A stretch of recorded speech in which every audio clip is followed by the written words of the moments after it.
Hello all, this is Matt once again. The purpose of this video is to give you a quick rundown on how I run a metronome in a live situation. I use Ableton Live 6 as my host application.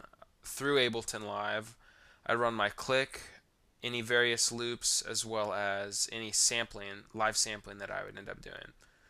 Ableton Live, as the name suggests, is very good at that sort of thing, running things in a live situation.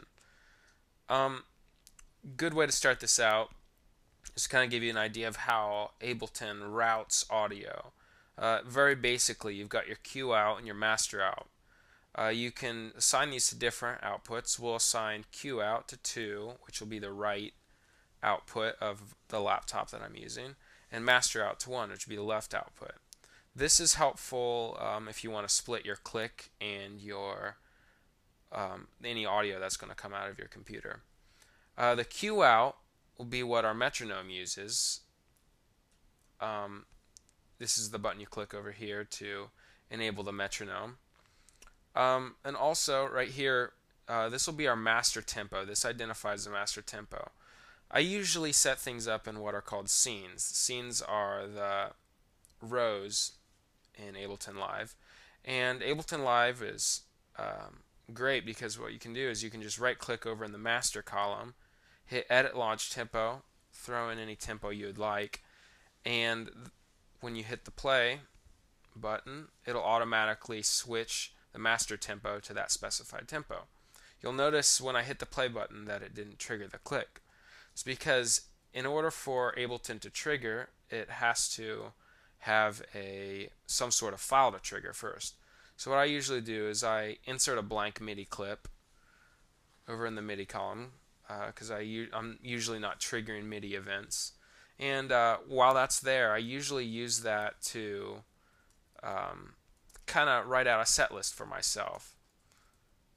So kind of remind myself when I look at the computer what songs we're running through.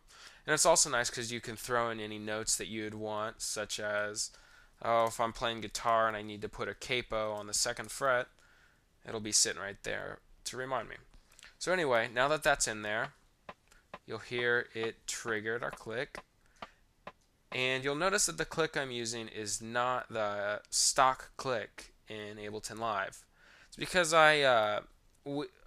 we always used to use the Boss DB90 metronome, which is a great metronome, by the way, if you're not using software.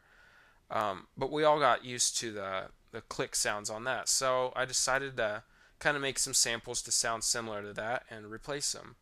To replace the click samples in Ableton Live, you'll basically have to go to your applications folder, find the live application, right click on it, and hit show package contents. This is obviously on a Mac. Things will be a little bit different on a Windows computer. Double click on the contents folder. Then you'll want to go to app resources, miscellaneous, and then you've got several files in here. The ones of interest are metronome and metronome up. Metronome up will be your accent note that'll sound on the 1, and metronome will just be what you'll hear on the rest of them.